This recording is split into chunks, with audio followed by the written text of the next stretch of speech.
absolute power, a bigger destiny, and a man who no longer sees himself as human. The trailer opens on Homelander, and he's not hiding anymore. He's not reacting, he's declaring. This is not a villain spiraling. This is a god announcing his reign. And the most terrifying part, he believes there's no consequences left. This is the final season, and Prime Video isn't easing into it. In the first few moments, we shift from political manipulation to total domination. Homelander isn't just fighting the boys anymore. He's talking about ascension, about rewriting America. Meanwhile, Butcher is running out of time. He's running out of options. And the tone of this trailer makes one thing clear. This is no longer a war. It's a countdown. We start with Homelander framing himself as inevitable. He speaks calmly, confidently, like a man who already won. Then we cut to Butcher. The energy shifts immediately. Dark rooms, urgent planning, frantic movements. The mission? Hunt down V1, the first version of Compound V. And this is why it matters. If Homelander gets it, he becomes physically unstoppable. Not just politically untouchable, but immortal. That is when the plan drops. Butcher wants to release a virus, one that kills every soup on Earth. This is not a strategy. It's an extinction. Watch how the trailer cuts between those beats. Homelander rising and Butcher collapsing morally. The confidence on one side and the desperation on the other. Butcher is no longer just hunting Homelander. He is willing to burn the entire world of soups to the ground. That makes him dangerous, even to his own team. You can see it in their faces. They're not confident. They're shaken. Then comes the Soldier Boy moment. We hear Homelander say, "I need you, father." Then it cuts to Soldier Boy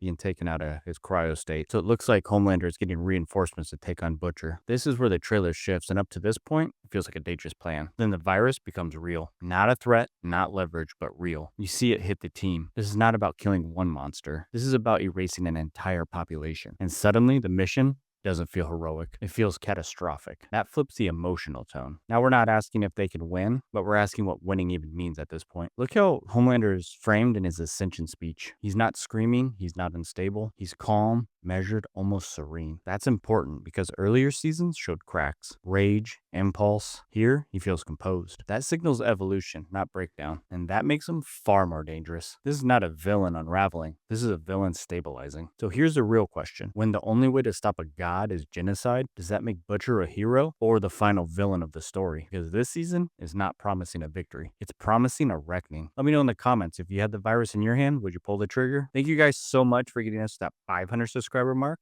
Our new goal is 1,000 subscribers. So if you haven't hit that subscribe button yet, hit that now, and I'll see you in the next video.